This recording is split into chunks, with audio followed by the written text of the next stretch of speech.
Okay hello student, welcome back to all of you. As you know already हमने previous classes में जो है वो क्या पढ़ रखा था। प्रीवियस क्लासेस में आपने देखा कि हमने पढ़ रखा था the kinetic theory of gases which is very important, जिसमें आपने 8 to 9 एज्यूम्शंस पढ़ रखे थे यहाँ पर और उन्हीं एज्यूम्शंस पर बेस्ड आज हम पढ़ने जा रहे हैं यहाँ पर the concept of pressure of gases. आगे हम पढ़ेंगे यहाँ पर the concept of temperatures. Okay, for this, as you can see what I have considered it. Okay, wait. Okay, you can see here this is the vessel of cubic, है ना, in the shape of cubic you can say. मैंने एक cubic container suppose किया हुआ है यहाँ पर और ओके मैं ऐसा कंसिडर क्यों कर रही हूँ यहाँ पर फर्स्ट ऑफ ऑल आपको मैं कुछ इसके पहले कुछ बताना चाहूँगी यहाँ पर जब किसी गैस को किसी बर्तन में, है ना, जब किसी गैस को किसी भी बर्तन में किसी भी तरीके का कंटेनर हो सकता है एनक्लोज किया जाता है, तो बेसिकली क्या होता है यहाँ पर गैस के द्वारा बर्तन के जो सरफेस यहाँ पर इनसाइड उस पर क्या होता है एक प्रेशर अप्लाई किया जाता है यहाँ पर। रियलिटी में होता है कि यहाँ पर गैसेस का हर एक मॉलिक्यूल जो है वो अपनी इरेगुलर मोशंस के दौरान क्या करता है यहाँ पर बर्तन की, दैट मीन्स उस वेसल की वॉल्स पर क्या करता है लगातार टकराते रहता है यहाँ पर। और जब कोई एक मॉलिक्यूल्स क्या होता है वॉल से टकरा कर लौटता है तो उसका जो मोमेंटम है वो लगातार चेंज होता रहता है यहाँ पर बट होता क्या है यहाँ पर according to the conservation of momentum उतना ही मोमेंटम क्या हो जाता है यहाँ पर दीवार उसको रिटर्न कर देता है यहाँ पर क्योंकि मोमेंटम तो कंजर्व रहेगा बेसिकली। तो चूंकि उसकी स्पीड लगातार चेंज हो रही है, उसमें रेगुलर मोशंस यहाँ पर लगातार वो क्या हो रहा है वॉल पर, कंटेनर की वॉल पर या विजल की वॉल पर टकरा रहा है, तो जिस स्पीड के साथ टकरा रहा है कहीं ना कहीं वो स्पीड उसको रिटर्न होती है यहाँ पर। आ रही बात समझ? तो टकराते वक्त यदि उसका मोमेंटम चेंज होता है तो बदले में क्या होता है रिटर्न होता है उसका मोमेंटम उसको, ठीक है यहाँ पर और न्यूटन्स क्या बोलना चाहिए यहाँ पर सेकंड्स लॉ ऑफ मोशंस, जैसे कि आप जानते हैं यहाँ पर तो सेकंड्स लॉ ऑफ मोशंस के अकॉर्डिंग क्या होता है बेटा, दीवार में जो दीवार का जो मोमेंटम है, दीवार के मोमेंटम में जो चेंज है यहाँ पर that means the changing rate of momentum जो है वो क्या होगा यहाँ पर दीवार पर लगने वाले अप्लाइड फोर्स के इक्वल होगा, ठीक है यहाँ पर बेसिकली आप क्या जानते हैं, बेसिकली आप जो जानते हैं मुझे आपको रिकॉल करने की ज़रूरत नहीं है। Newton second law of motions क्या होता है, जो अप्लाइड फोर्स एफ होता है डायरेक्टली प्रोपोर्शनल होता है, जैसे कि आप जानते हैं डायरेक्टली प्रोपोर्शनल होता है किसके, चेंजिंग रेट ऑफ मोमेंटम के। हरी बात यहाँ पर समझ, और याद होगा यदि आपको डायरेक्टली प्रोपोर्शनल हटता है तो इक्वल्स टू एक के कॉन्स्टेंट इंट्रोड्यूस होता है और मोस्ट ऑफ द टाइम उस कॉन्स्टेंट की वैल्यू को आप वन सपोज करते हैं या वन सब्सटीट्यूट करते हो तो आपको बेसिकली क्या मिलता है, अप्लाइड फोर्स जो होता है वो चेंजिंग रेट ऑफ मोमेंटम के इक्वल्स हो जाता है यहाँ पर। हरी बात समझ? तो अभी जैसे कि मैंने आपको बताया जितना मोमेंटम टकराते वक्त क्या हो रहा है यहाँ पर टकराते वक्त हो रहा है यहाँ पर चेंज हो रहा है, मोमेंटम चेंज हो रहा है यहाँ पर तो समझ लीजिए यहाँ पर बदले में क्या होगा यहाँ पर बदले में वॉल भी क्या करेगी यहाँ पर उस पर फोर्स एक अप्लाई करेगी, ठीक, उतने अमाउंट का फोर्स उस पर अप्लाई करेगी। सारी बात यहाँ पर समझ? तो चूंकि क्या होगा वॉल पर क्या होंगे लॉट्स नंबर ऑफ क्या होंगे यहाँ पर मॉलिक्यूल्स होंगे जो लगातार उससे टकराते रहेंगे लगातार इरेगुलर मोशंस के चलते, तो दीवार पर क्या होगा एक स्टेबल फोर्स, एक स्टेशनरी फोर्स जो है वो क्या होगा लगातार उस पर अप्लाइड होगा या चार्ज होगा यहाँ पर, आप ऐसा पढ़ सकते हो। तो दीवार के पर यूनिट एरिया पर लगने वाले यदि फोर्स की बात करें तो वही फोर्स क्या कहलाएगा यहाँ पर गैसों का प्रेशर बनेगा, वही फोर्स क्या बनेगा बेसिकली गैसों का प्रेशर बनेगा। तो आ रहा है अभी तक जितना मैंने आपको एक्सप्लेन किया यहाँ पर समझ? मैंने क्या बोला, उस विजल के या उस कंटेनर की वॉल के पर यूनिट एरियाज पर applied force it becomes at the pressure of gases. तो आपको वही निकालना है यहाँ पर प्रेशर ऑफ गैसेस जो है वो कंटेनर की वॉल पे कितना प्रेशर चार्ज करते हैं यहाँ पर वही चीज़ आपको कैलकुलेट करना है, उसी का एक्सप्रेशन आपको निकालना है। तो ये जो मैथ्स है ये उसी के लिए यहाँ पर, ठीक है। तो इसके लिए हमने बेसिकली क्या कंसिडर किया है आप देख सकते हैं यहाँ पर let's suppose if you have any molecule it's moving in पी के डायरेक्शन विद द वेलोसिटी सी। ये तो आप समझ रहे हैं यहाँ पर फर्स्ट ऑफ ऑल मैंने जो कंसिडर किया वो एक खोखला बर्तन है यहाँ पर कैसा, क्यूबिक और खोखला दैट मीन्स होलो कंटेनर मैंने यहाँ पर कंसिडर किया बेसिकली मैंने ये कंसिडर किया यहाँ पर, ठीक है। सेकंड थिंग इज़ व्हाट, जिसके हर एक कोर पर बोल रहे हैं यहाँ पर जिसकी हर एक कोर की जो लेंथ है वो एल होती है यहाँ पर, ठीक है। और क्या दिया यहाँ पर और उस कंटेनर में क्या भरी हुई है, हम क्या सपोज करते हुए चल रहे हैं उसके अंदर एक आइडल गैस भरी हुई है, इनसाइड क्या भरा हुआ है आइडल गैसेस भरी हुई है यहाँ पर जिसके हर एक मॉलिक्यूल्स का बोल रहा है यहाँ पर जिसके हर एक मॉलिक्यूल्स का मास कितना है, m है, जिसके हर एक मॉलिक्यूल्स का मास कितना है, m है। ठीक है, समझ में आ रहा है आपको मैं क्या बोलने की कोशिश कर रही हूँ?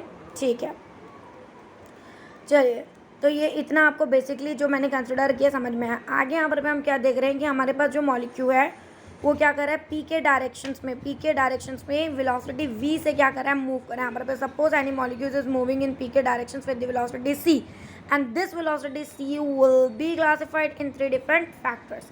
क्यों? क्योंकि भाई ये जो c है यहाँ पर बेटा, ये जो बेसिकली c है यहाँ पर है ना, वेलोसिटी c, ये क्या है, वो 3D मोशंस है ना यहाँ पर गैसेस मतलब 3D मोशंस। और हमने क्या सपोज किया है, गैसेस किस कंटेनर में यहाँ पर किसी क्यूबिक कंटेनर में यहाँ पर आ रही बात समझ।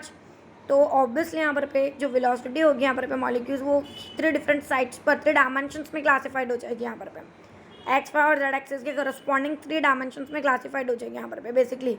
तो देखिए यहाँ पर क्या हो जाता है, जैसे कि मैंने यहाँ पर क्या सपोज किया, यहाँ पर मैंने सपोज किया यहाँ पर दी 3 different factors such as u, v and the omega, that means w, along with the x axis बोल रहा है along with the x axis, x, y and the z axis बोल रहा है respectively। समझ में आ रहा है मैंने कैसे किया है यहाँ पर अपनी वेलोसिटी c को, जो molecule the velocity of molecules उसको क्लासिफाइड कर दिया मैंने यहाँ पर 3 डिफरेंट सेक्शन में, जस्ट बिकॉज वो क्या कर रहा है, मॉलिक्यूल्स कैसे मोशन कर रहा है यहाँ पर 3D मोशन कर रहा है, and that's why 3 different factors मैंने क्लासिफाइड कर दिया है, एक्स वाई और जेड एक्सिस के करस्पॉन्डिंग मैंने यू वी और ओमेगा ले लिया वेलोसिटी यहाँ पर। ठीक है, अब क्या हो जाएगा यहाँ पर तो उस बेसिस पर आप क्या लिख सकते हैं यहाँ पर C square is equals to क्या तैयार हो जाएगा, U square plus V square plus omega square. ये तो आपने पढ़ा भी होगा इस तरीके से, वेलोसिटी चूंकि क्या हुई इन 3 फैक्टर्स में क्लासिफाइड हुई है, तो जो रिजल्टेंट है वो इस तरीके से लिखा जाएगा यहाँ पर। ठीक है, नेक्स्ट थिंग इज व्हाट, यहाँ पर सपोज ए एंड बी और द 2 पेन बोल सकते हैं, 2 प्लेन आप पढ़ लीजिए यहाँ पर प्लेन ऑफ विजल। हमारा से ए बी से मेरा मेन जो मतलब है यहाँ पर वो फेस से है, फ्लक्स से है।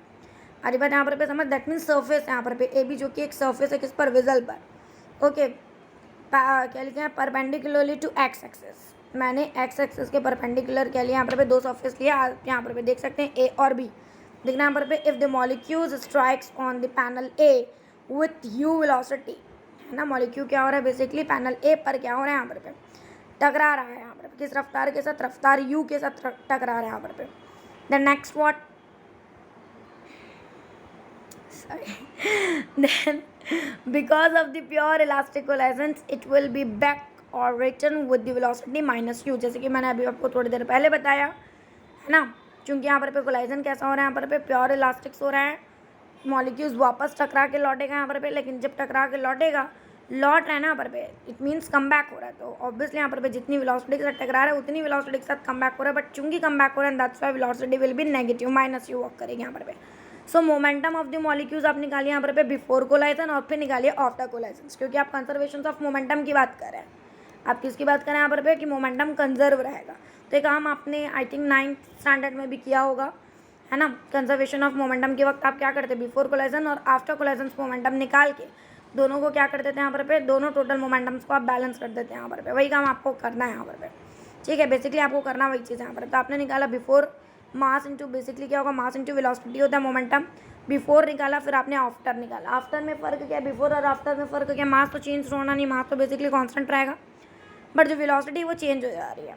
जब आप टकरा रहे थे उस दौरान यू थी, लेकिन जब आप रिटर्न होते हैं यहाँ पर बाय डिफॉल्ट उसी रफ्तार से जब आप रिटर्न होते हैं, रिटर्न हो रहे that means opposite direction and that's why velocity negative हो जाती है। तो ये आपका बिफोर के वक्त है मोमेंटम या आफ्टर के वक्त है।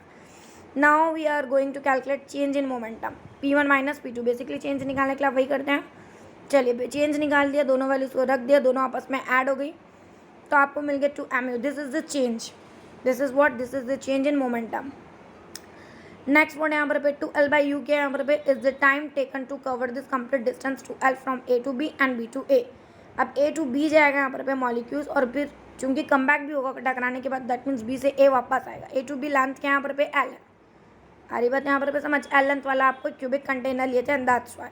तो L लेंथ यहाँ पर L लेंथ वो जा रहा है, L लेंथ कम बैक हो रहा है, that means L plus L 2L जो है वो लेंथ वो कवर कर रहा है, और 2L लेंथ कवर करने में उसको लगा समय कितना है यहाँ पर 2L/L। ये कैसे पॉसिबल हुआ 2L/u, जस्ट बिकॉज आप क्या जानते हैं यहाँ पर स्पीड का फॉर्मूला जानते हैं। स्पीड क्या होता है यहाँ पर डिस्टेंस बाय क्या होता है, speed is equals to distance by time. तो time is equals to what, distance by speed, here is no doubt. चलिए तो इस तरीके से आपने निकाली यहाँ पर पे, ये टाइम टेकन है यहाँ पर पे, ठीक है. So it is very clear that after complete the distance 12 or after time 2L by u, the molecules will be again strikes or g collided on the same plane again. जैसे कि आपको मैंने बता दिया, वापस टकराएगा, irregular motions हो रहा है, लगातार होता रहेगा. Therefore no collisions on phase A per second. तो जिस वजह सॉरी नो नहीं, there is therefore number of collisions on no collisions है कि नंबर है, sorry I have forgetted what I write, क्या लिखा है. हाँ हाँ हाँ हाँ नंबर है वो एक्चुअली यहाँ पर पे, क्या है वो बेटे, बेसिकली क्या है यहाँ पर पे, नंबर है. ओके ओके ठीक है, नंबर है यहाँ पर पे. Therefore number of collisions on face A per second, एक सेकंड में आपको क्या बताना, नंबर ऑफ कोलाइजन्स के कितने बार वो मॉलिक्यूल जो है वो फेस ए पर टकरा रहा है. तो क्या आ जाएगा यहाँ पर पे आपके पास 2L by u. कैसे पर सेकंड बात करें ना, इस वजह से पॉसिबल हुआ यहाँ पर पे, ठीक है. चेंजिंग रेट ऑफ मोमेंटम, ठीक है, इसलिए चेंजिंग रेट ऑफ मोमेंटम आप यहाँ पर पे निकालेंगे ऑन फेज ए. तो बेसिकली आपने चेंज इन मोमेंटम निकाल रखा था, अब आपने साथ ही साथ क्या निकाले यहाँ पर पे, वेट, ओके. ये चीज़ आपको समझ में यहाँ पर पे, यदि आपको नहीं समझ में आ रहा तो इसको एक सेकंड के लिए आप अवॉइड कर दीजिए, आप इसके साथ कंटिन्यू हो जाए. देखिए आपने चेंज इन मोमेंटम ऑलरेडी निकाल रखा है. अब मैं क्या बोल रही हूँ यहाँ पर पे, changing rate of momentum on face A बोल रही हूँ यहाँ पर पे. चेंज इन मोमेंटम निकाल रखा है, चेंजिंग रेट के लिए डिवाइडेड बाय टाइम करेंगे, तो टाइम आपका क्या था यहाँ पर पे, बेसिकली 2L by u था, डिवाइड करिए इसलिए u by 2L हो गया यहाँ पर पे. बेसिक मैथ था जिसको सॉल्व किया गया. तो इस तरीके से आपको क्या पता चल गया, चेंजिंग रेट ऑफ मोमेंटम पता चल गया यहाँ पर पे. If am are right, any doubts यहाँ पर पे, नहीं. अब चूंकि आपको क्या पता है यहाँ पर पे, Newton's seconds law of motions पता है, जो कि एक्चुअली क्या कहता है यहाँ पर पे, मैंने यहाँ पर पे लिख रखा है, वापस आप देख सकते हैं क्या होता है यहाँ पर पे. But according to the Newton seconds law of motions, changing rate of momentum del p by t is directly proportional to the applied force. अभी थोड़ी देर पहले भी मैंने बताया था आपको. या आप ऐसा भी बोल सकते हैं, जो चेंजिंग रेट ऑफ मोमेंटम है वो अप्लाइड फोर्स के इक्वल होता है, क्योंकि जो डायरेक्टली प्रोपोर्शनल हटने से कांस्टेंट आता है वो बेसिकली k, और k इज इक्वल्स टू 1 रखा जाता है मोस्ट ऑफ द टाइम. तो आपका ये जो चेंजिंग रेट ऑफ मोमेंटम निकला, इसे ही आप क्या बताएंगे यहाँ पर पे, गैसों के द्वारा अप्लाइड फोर्स बताएंगे यहाँ पर पे, सॉरी गैसों के द्वारा नहीं, यहाँ पर पे उस कंटेनर की वॉल के द्वारा, आ रही बात समझ, उस कंटेनर की वॉल के द्वारा गैसों पर अप्लाइड फोर्स बताएंगे यहाँ पर पे. तो इस तरीके से इसको आप क्या करेंगे, एज अ अप्लाइड फोर्स पढ़ेंगे. यही जो चेंजिंग रेट ऑफ मोमेंटम है, ये एज अ अप्लाइड फोर्स पढ़ा जाएगा. समझ में आया यहाँ पर पे आपको. Since applied force on the face A by the molecules क्या आएगा यहाँ पर पे आपके पास, mu स्क्वायर बाय एल आएगा यहाँ पर पे. But we know pressure, pressure basically क्या पढ़ते हैं, हमारा टारगेट क्या है, प्रेशर के लिए एक्सप्रेशंस तैयार करना. प्रेशर क्या पढ़ते हैं यहाँ पर पे, per unit area of cross sections पर अप्लाइड फोर्स पढ़ते हैं यहाँ पर पे. अभी आपने देखा है, फॉर्मूला आपका देखा हुआ है, ठीक है. अब आपके पास क्या यहाँ पर पे, फोर्स आपने निकाल लिया यहाँ पर पे, अप्लाइड फोर्स आपको पता चल चुका है यहाँ पर पे बाय द मॉलिक्यूल्स, है ना. फेस ए पर मॉलिक्यूल्स के थ्रू अप्लाइड फोर्स आपको पता चल चुका है, जो कि अभी आपने थोड़ी देर पहले बताया, जिसको आपने चेंजिंग रेट ऑफ मोमेंटम के थ्रू निकाला, है ना. तो फोर्स आपके पास है, एरिया आपके पास है. एरिया क्या होगा यहाँ पर पे, भाई कंटेनर का एरिया कैसे निकाला जाएगा यहाँ पर पे, लेंथ इनटू ब्रेथ बेसिकली. तो एल इंटू एल स्क्वायर कैसे, हाँ एल इंटू एल स्क्वायर, वो एरिया क्या हो गया, एल स्क्वायर हो गया यहाँ पर. तो इस तरीके से L into L square, that means L cube तैयार हो गया. तो ये फाइनली क्या निकल गया यहाँ पर पे, this is the applied pressure by the molecules. क्योंकि आप क्या लेकर के, यहाँ तक आपको समझ में आया कि नहीं आया, होप आप लोगों को समझ आया हो, ठीक है. इसमें बहुत बेसिक काम किया है. सबसे पहले आपने क्या निकाला, सबसे पहले स्टेप में आपने क्या निकाला, चलिए इसको एक बार रिकॉल कर लेते हैं. सबसे पहले आपने देखा कि आपने यहाँ पर पे क्या निकाला, वेलोसिटी यू के साथ, वो क्या वेलोसिटी सी के साथ वो मूव कर रहा है, और चूंकि वो 3 डायमेंशनली मूव कर रहा है, 3D मूव कर रहा है, एंड दैट्स वाई आपने उसकी वेलोसिटी को 3 फैक्टर्स में फैक्टराइज कर दिया, एक्स और जेड एक्सेस के करस्पॉन्डिंग. सेकंड थिंग व्हाट, फिर आपने यहाँ पर पे क्या किया, बिफोर कोलाइजन जबकि वो नहीं टकराया है उस वक्त उसका मोमेंटम निकाला. आफ्टर कोलाइजन आपने उसका मोमेंटम निकाला. किसी एक मॉलिक्यूल्स के लेकर के लिए आप सारी बात करें, गैसेस के लिए नहीं, ओवरऑल गैसेस के लिए बात नहीं करें. गैस जो कि कई नंबर ऑफ मॉलिक्यूल्स से मिलकर के बनी, उसके एक पर्टिकुलर मॉलिक्यूल्स के लिए सारी थ्योरीज पढ़ रहे हैं अभी आप. सारा कैलकुलेशन एक मॉलिक्यूल्स के लिए करें फिर यहाँ पर पे. अरे बात समझ. फिर ओवरऑल के लिए आप उसी को इंटीग्रेट कर देंगे, उसमें ओवरऑल नंबर ऑफ मॉलिक्यूल्स को मल्टीप्लाई कर देंगे, नथिंग एल्स, ठीक है. फिर second thing is what, change in momentum आपने निकाला. चेंज इन मोमेंटम के थ्रू आपने क्या निकाला, चेंजिंग रेट ऑफ मोमेंटम आपने आगे जा करके निकाला. ठीक है, चेंजिंग रेट ऑफ मोमेंटम आपको पता चल गया और यही changing rate of momentum applied force से बैलेंस कर दिया, ये अप्लाइड फोर्स के तौर पे आपने डिफाइन कर दिया। अब अप्लाइड फोर्स आपको पता है, एरिया आपको पता है, तो आप क्या निकाल सकते हैं यहाँ पर पे मॉलिक्यूल्स के थ्रू विजल की वॉल पर आप क्या निकाल सकते हैं यहाँ पर पे चार्ज प्रेशर या प्रेशर चार्ज निकाल सकते हैं यहाँ पर पे। तो इस तरीके से आप प्रेशर तक पहुँच चुके हैं यहाँ पर पे, आप बहुत बहुत करीब पहुँच चुके हैं। नेक्स्ट पॉइंट यहाँ पर पे आगे आपको करना क्या है, अभी भी ये पूरी तरह से नहीं निकला है, प्रेशर का जो एक्सप्रेशन है वो पूरी तरह से नहीं निकला है। Let's suppose capital N it's the number of molecules in gases, कितने नंबर में capital N number of molecules हैं किसमें, गैसेस में, वो आइडियल गैस जो कंटेनर में भरी है।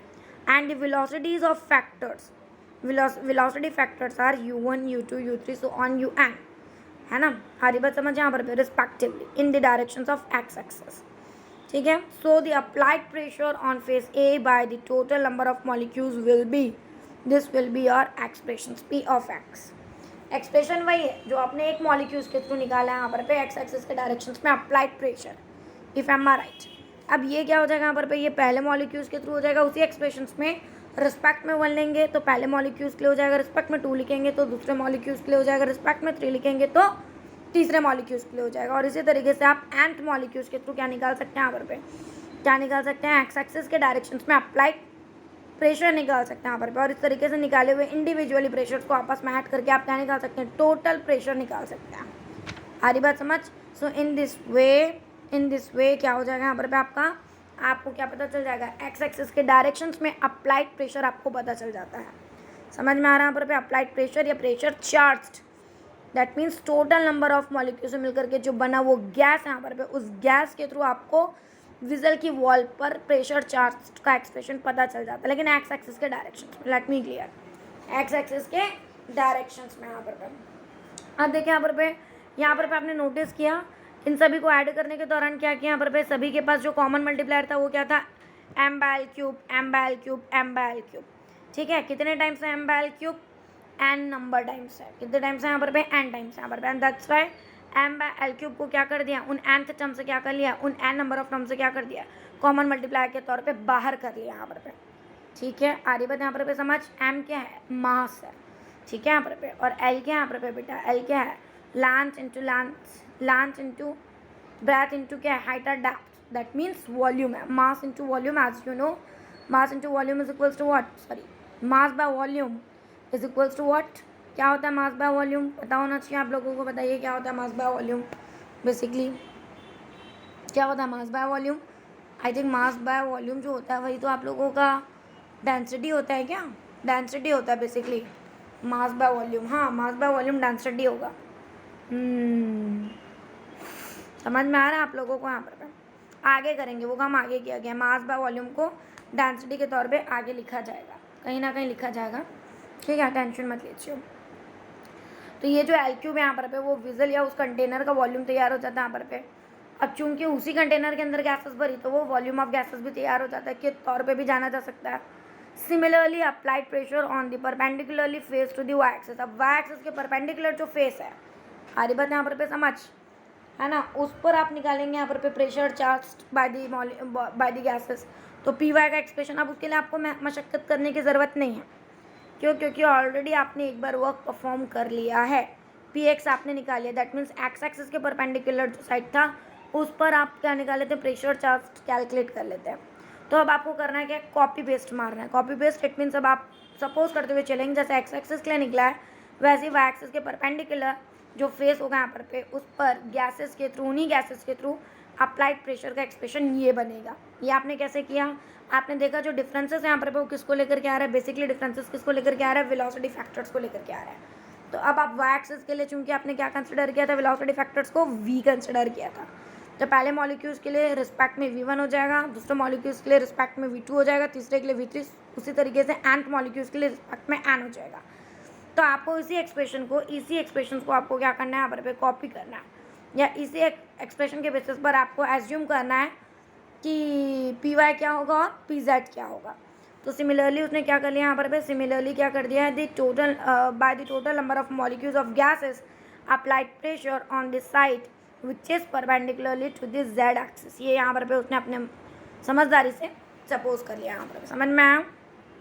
जो m/v तो कॉमन है आपका, कॉमन मल्टीप्लायर। फ़र्क जो आ रहा है वो वेलोसिटीज फैक्टर्स को लेकर के था, उसी बेसिस पे हमने अपना इक्वेशंस तैयार कर लिया यहाँ पर पे। Where the omega 1, omega 2, omega 3 so on omega n are the velocities factors of molecules of gases in the directions of z axis, but the pressure charged in all the directions by the gases is the same or equal।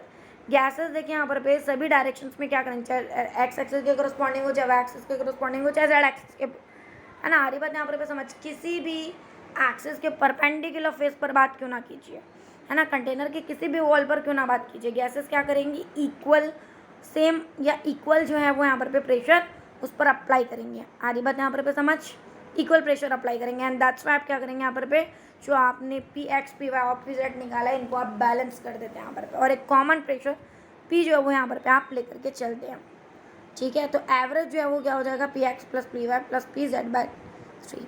ये एक average pressure आप लेकर के चलते हैं तीनों का।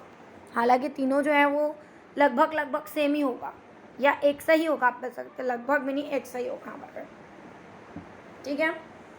हरी बात यहाँ पर आपको समझ, तीनों के एक्सप्रेशन आपके पास हैं, तीनों को जोड़ दीजिए। जोड़ने से पहले बिफोर गोइंग टू ऐड जो कॉमन मल्टीप्लायर है यहाँ पर उन्हें कॉमन कर लीजिए, बाहर कर लीजिए।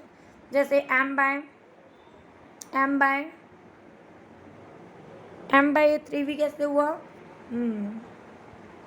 ओके, डिवाइडेड बाय 3 है ना बेटा यहाँ पर, समझ में आ रहा है आपको। तो क्या कर दिया यहाँ पर पे, इसको मैं ऐसे भी तो लिख सकती हूँ ना, P X by 3 plus P Y by 3 plus P Z by 3। अरे बात यहाँ पर आपको समझ, वही काम यहाँ पर पे किया है। तो इस तरीके से क्या आ गया, ये आपको मिल जाता है यहाँ पर पे। नेक्स्ट व्हाट, नेक्स्ट अब आप यहाँ पर पे मेन क्या निकाल रहे हैं, फाइनल प्रेशर यहाँ पर पे आप कैलकुलेट करने की कोशिश करें यहाँ पर पे। तो आपने एक्स वाई और जेड एक्सिस में जो कि इक्वल प्रेशर वर्क करा है यहाँ पर पे, इस इक्वल प्रेशर को लेते हुए तीनों को आपने बेसिकली जोड़ दिया है।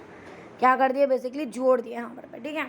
तो m बाय वी है, m बाय 3 भी जो है वो कॉमन मल्टीप्लायर के तौर पे पहले तो आपने क्या कर दिया, बाहर कर दिया है।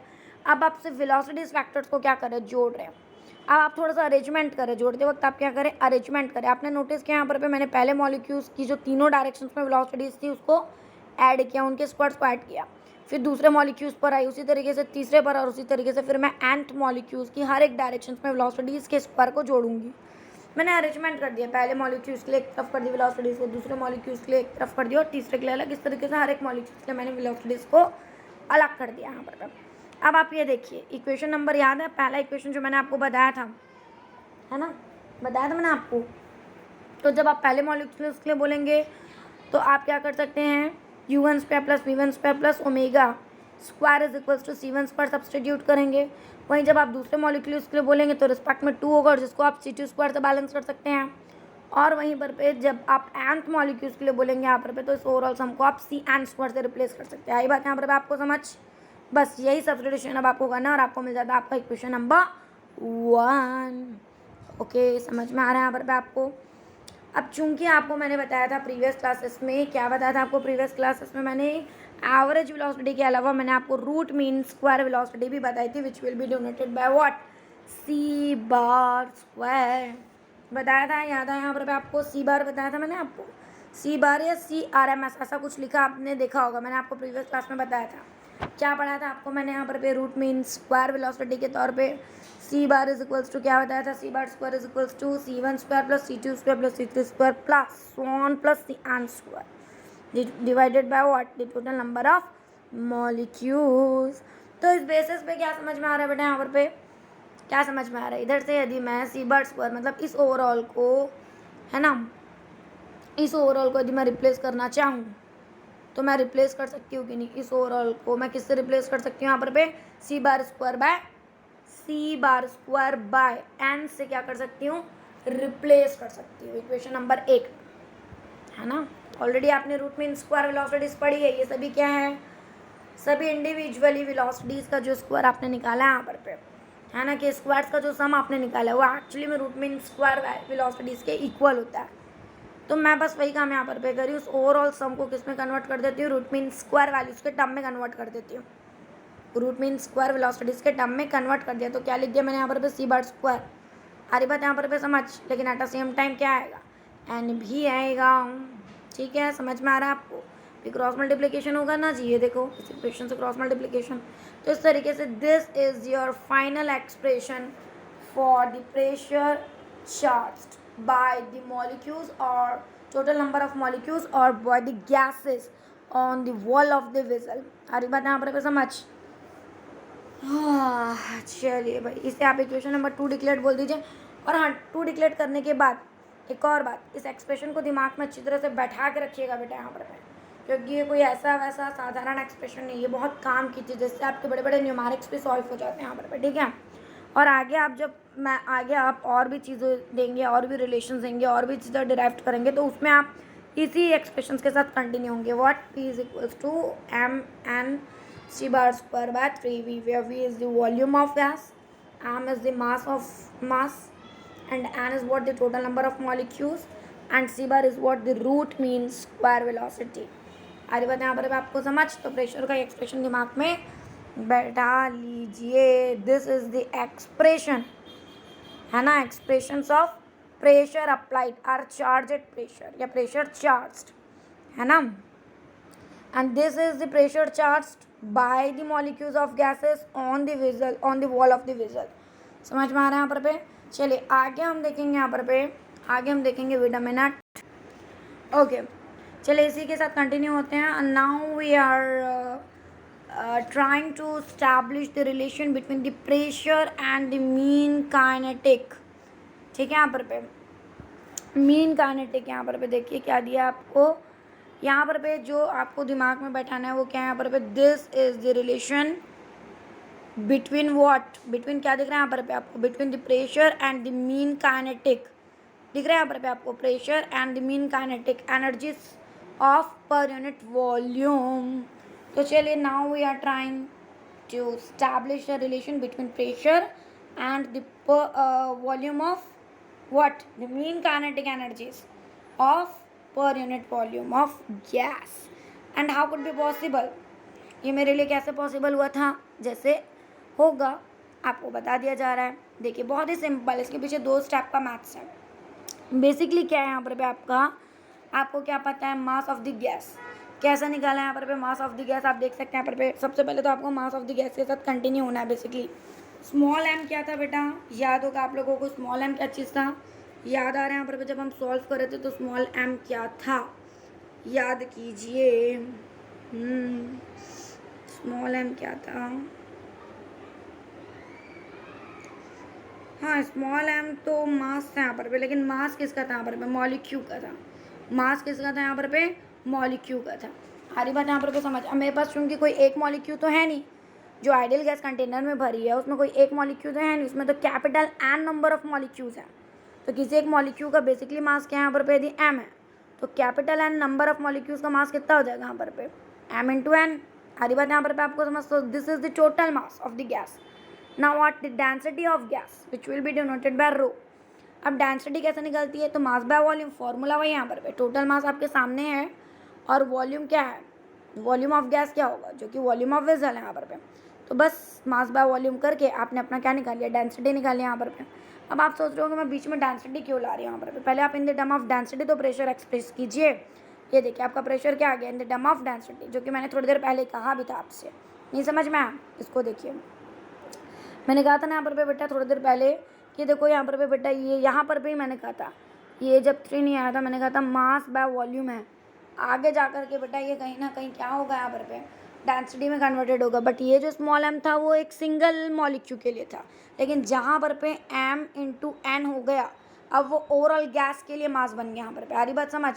और ये ओवरऑल गैस का वॉल्यूम है, तो ये जो रेशियो है यहाँ पर m n बाय v, ये क्या बन जाता है यहाँ पर completely the density of gas बन जाता है यहाँ पर। आरी बात समझ। यहाँ पर वही काम किया, तो यहाँ पर ये तैयार हो गया आपका, डेंसिटी आ गया यहाँ पर उसको रिप्लेस करके।